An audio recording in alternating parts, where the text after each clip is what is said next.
I am Fiona Reyes Sibor sa inyo. I'm Kathleen JC Corcuera. So today we're going to demonstrate how to test the capacitor using digital multimeter.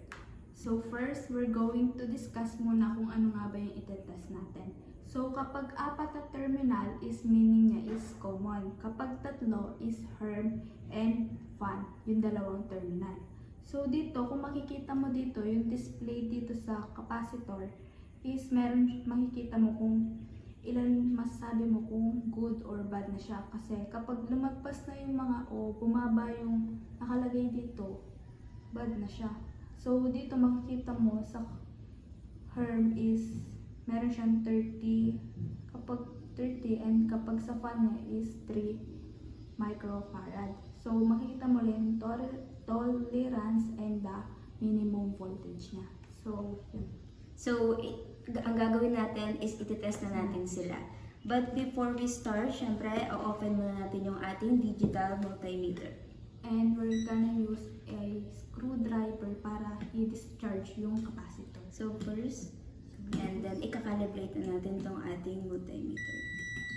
So okay siya, itetest na natin. So ang pag-test dito is kahit saan lang yung positive and negative. Kasi wala naman siyang polarity. So ang unahin natin i-test itong ating common and Herms.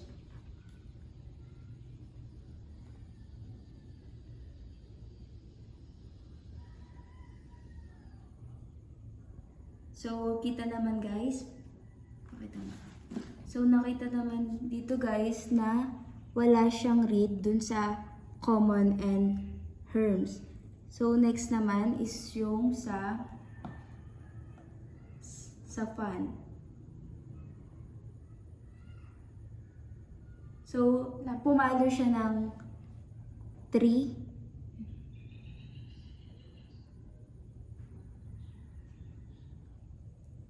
So, dahil pumalo siya ng 3, so ibig sabihin is yung common and dun sa fan is good siya.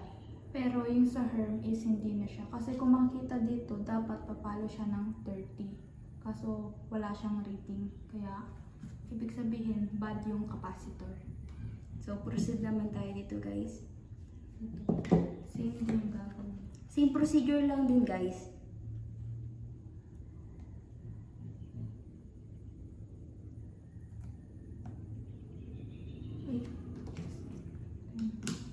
So, before pala kayo mag-proceed na itas yung mga ating capacitor, i-calibrate nyo muna yung ating multimeter.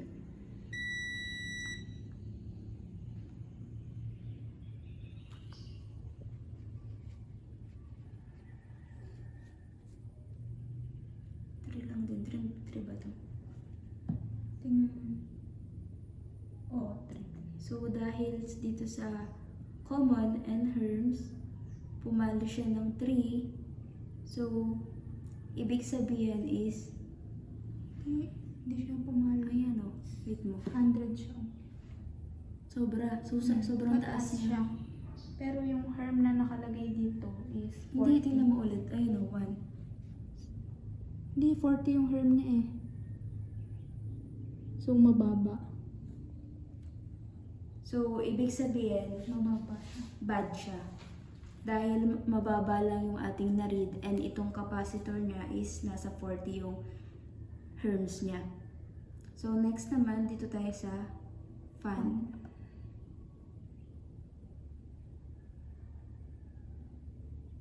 So, 3 din yung fan dito. So, dapat yung mariread ng ating multimeter is 3. So, 3 nga yung na-read ng ating multimeter.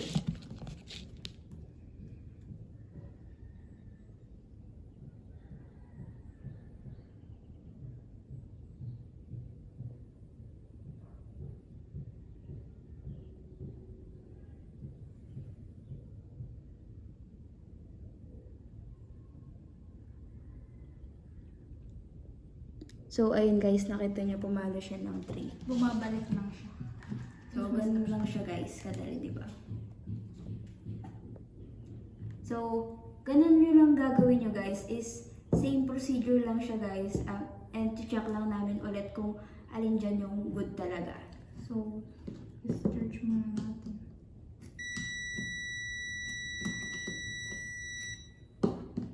So, dapat yung sa Herm niya is abot siya ng 40.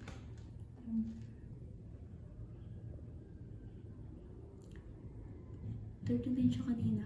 39. So, ayun guys, umabot siya ng 40. Tignan niyo guys. So, 39 daw siya. I-ano mo ulit.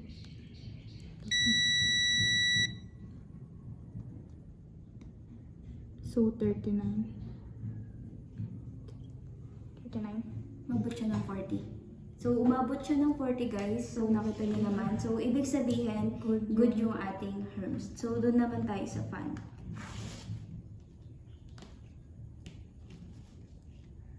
Yung fan niya is 7. So, dapat yung lalabas dyan guys is, mariread niya is 7.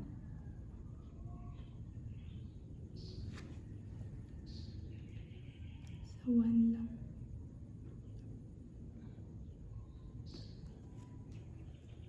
So, dahil mababa lang siya guys, hindi niya nare-read hanggang 7.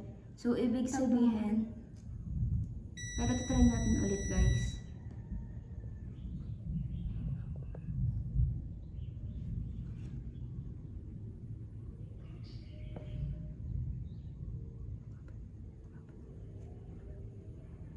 So, dahil mababa talaga siya guys, so ibig sabihin, itong ating fan is bad. So, ganun lang kadali i-test yung ating mga capacitor. I hope may mga natutunan kayo guys. Bye!